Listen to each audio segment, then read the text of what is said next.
In a world full of ruins, most places in the Commonwealth wear their history on the surface. Cracked concrete, rusted signs, the bones of the old world left out in the sun.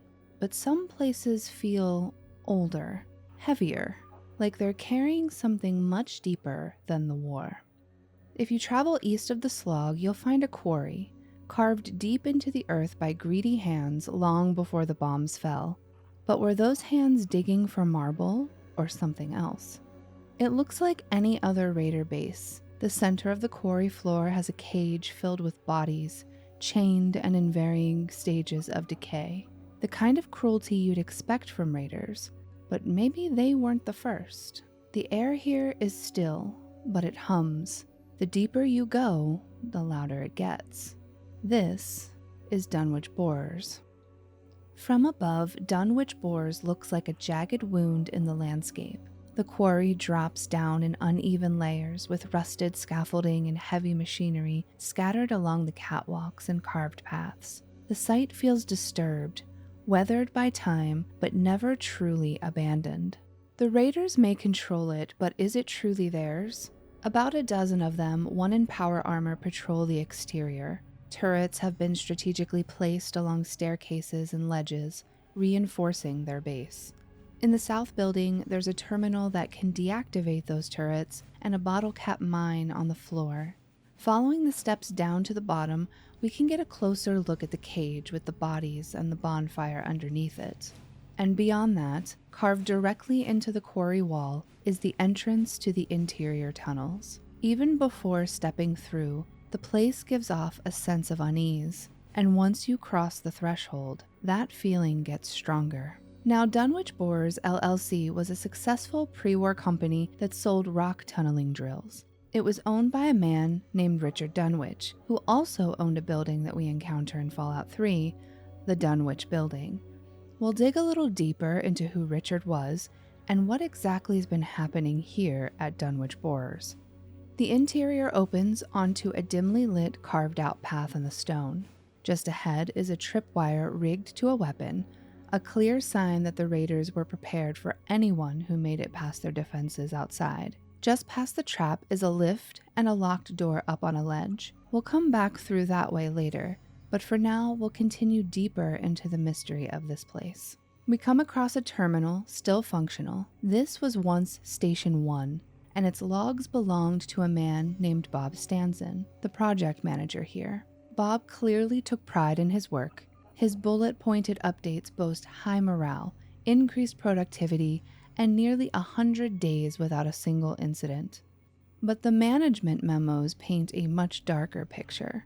4 employees lost their eyes in 1 month. Support beams were only installed where they'd provide the best support with the least material. Railings rusted, complaints were ignored, and when workers reported rumblings beneath their feet, the response?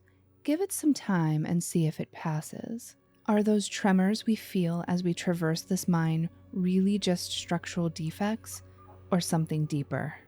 There were company picnics where at least one child died. Happy hours at Station 3, known as the Pit, where drinks were charged to every employee's paycheck, whether they attended or not. One of those gatherings ended with an employee named Jerry falling to his death. Then suddenly, Bob is summoned to Station 4. No explanation, just an order. These entries make one thing clear. Dunwich didn't care about its people, and that carelessness feels almost deliberate. Deeper in, we come across 2 more terminals, both containing the same management memos as Station 1. These belong to 2 other project managers, John Hatfield at Station 2 and Bradley Ramone at Station 3. Both had also been summoned to Station 4 without explanation. Bradley was asking for new railings, another near fall in his area. John was frustrated with foot traffic slowing production, but otherwise, everything seemed normal. No suspicion, no warnings, just business as usual. So why the sudden directive to Station 4 for all these seemingly capable employees?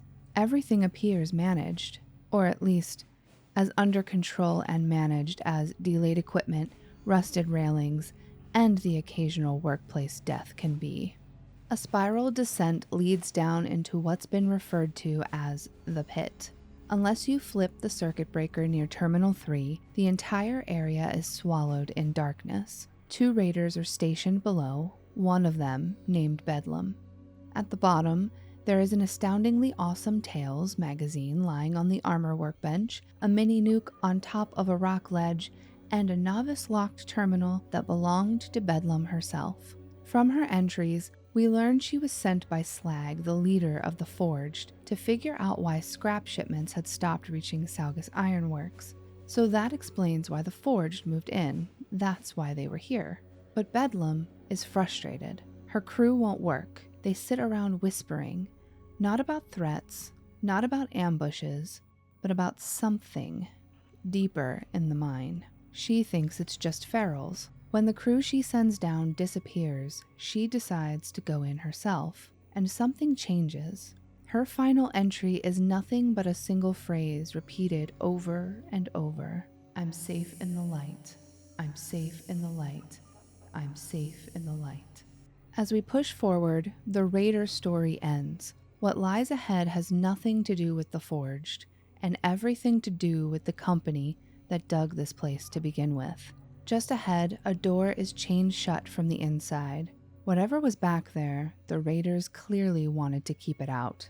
Removing the chain lets us through and into something else entirely. 2 feral ghoul corpses lie just inside the doorway. At first, it looks like the raiders managed to take out a few before retreating back to the pit. But something's off. As you move forward, ghouls start to emerge from the edges of the corridor, ready to charge up the ramp. There's a circuit breaker on a nearby pole that you can flip to light the hallway. After all, we are safe in the light. But I haven't. Why? Maybe I'm just living dangerously down in these supernatural caves. There's still 1 ghoul tucked behind a piece of machinery at the end, and there, at the far end of the corridor, is a metal door. Activating it triggers a sudden flash, white and blinding. Rumbles echo through the floor. You see workers, pre-war equipment, machinery, just another workday. Then, just as suddenly, it's gone. The light fades. There's a dead raider, dead ghouls, and the circuit breaker flips by itself, shutting off all of the lights. More ferals rush in.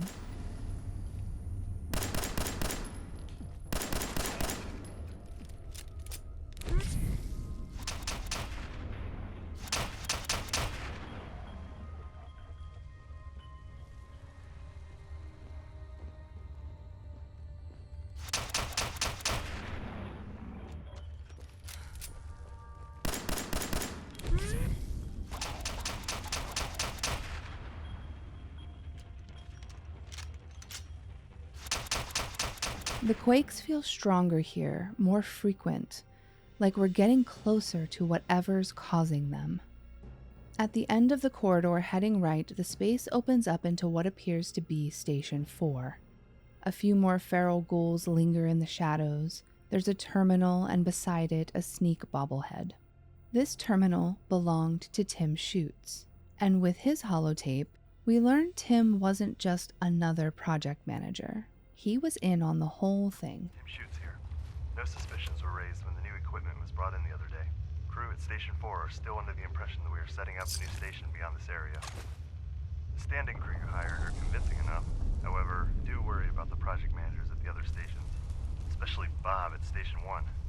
We all know he takes his job very seriously. His bullet point updates bug the hell out of me. My gut tells me he'll figure out something's going on down here sooner rather than later.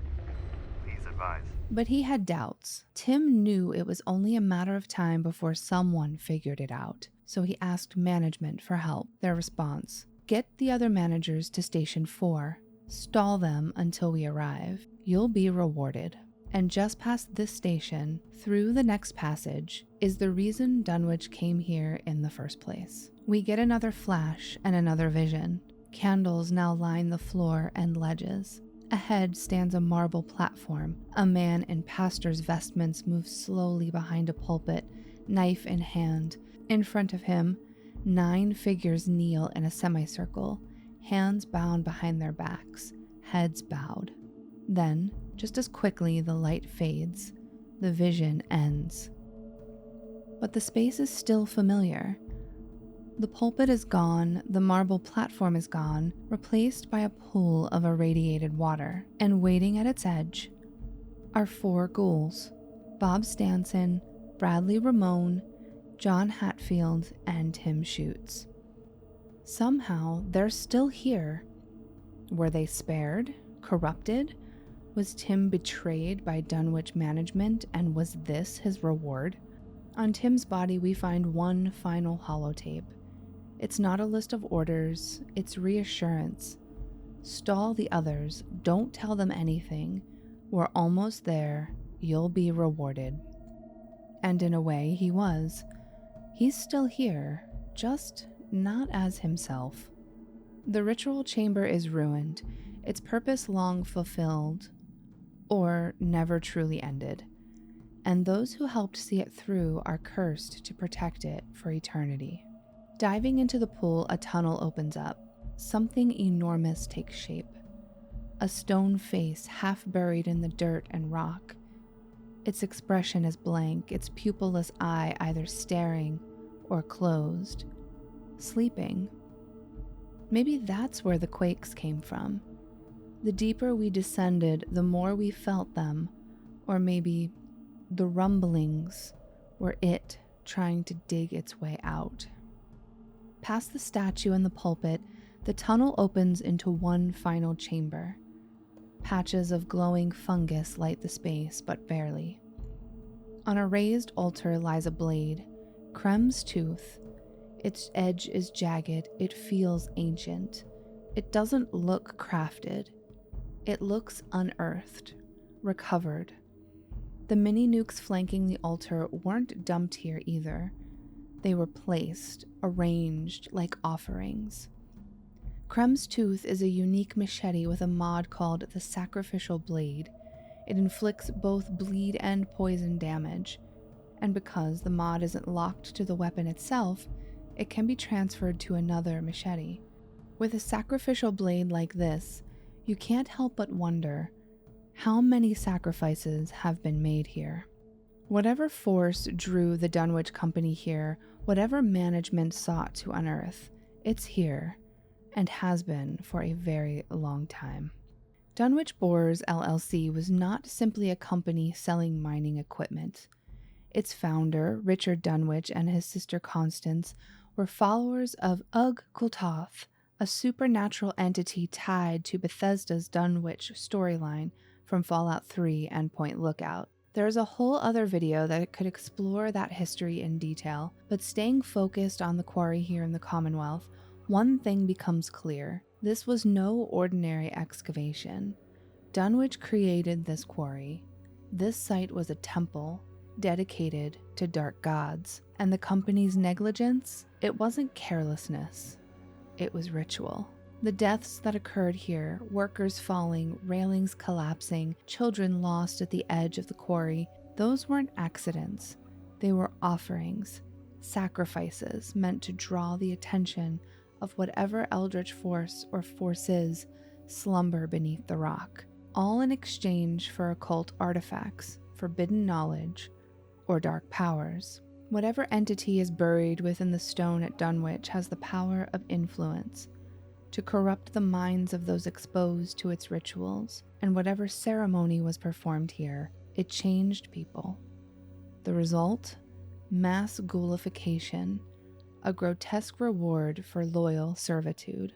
All of these threads come together in a tapestry woven by Bethesda with heavy inspiration from the works of H.P. Lovecraft. For this location, it's the Dunwich horror that stands out, a tale of obsessed cultists, ancient rituals, and unknowable gods.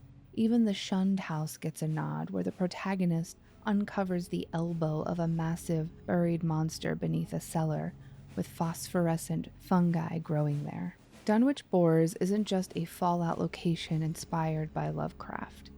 It's Bethesda's way of warning us that some horrors don't need bombs to end the world. When you're ready to leave, you can grab the Dunwich Borers key off of a dead raider and unlock the door that leads to the elevator we saw when we first entered. Don't forget the squirrel stew on your way out. Before we leave the area entirely, there's one more place worth visiting. Just beyond the quarry, tucked between rocks and slabs, is a narrow path. Follow it and you'll discover something called Hugo's Hole. As you approach, you hear a gunshot.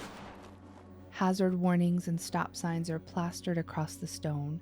Rounding the corner, you see a narrow trench lined with radiation barrels, tripwires, makeshift bombs, and a turret waiting at the far end.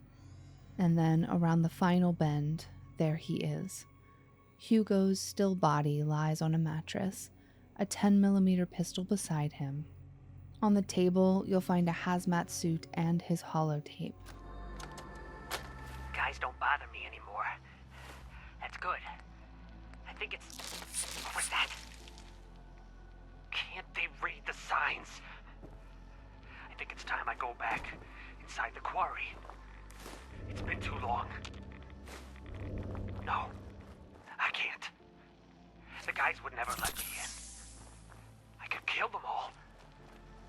No, that wouldn't be what it would want. It's time to lay down. Yes, of course. It's next to my bed. I will. It's loaded. His voice is disconnected. He talks about them, about it, about going back inside the quarry. He says that wouldn't be what it wants. Hugo's mind was unraveled, and whatever drew the others down into the mine had started to pull at him too. This was his last moment. He tried to resist it, hid himself away, surrounded by radiation, traps, warning signs, like he was trying to ward something off. But even out here, the influence of Dunwich reached him, and we arrived just after. It makes you wonder how far that reach really goes. Would you like a deeper dive into the Lovecraftian themes and occult influences behind the Dunwich storyline from Fallout 3? Let me know your thoughts down below. Thank you so much for watching, and I will see you in the next video.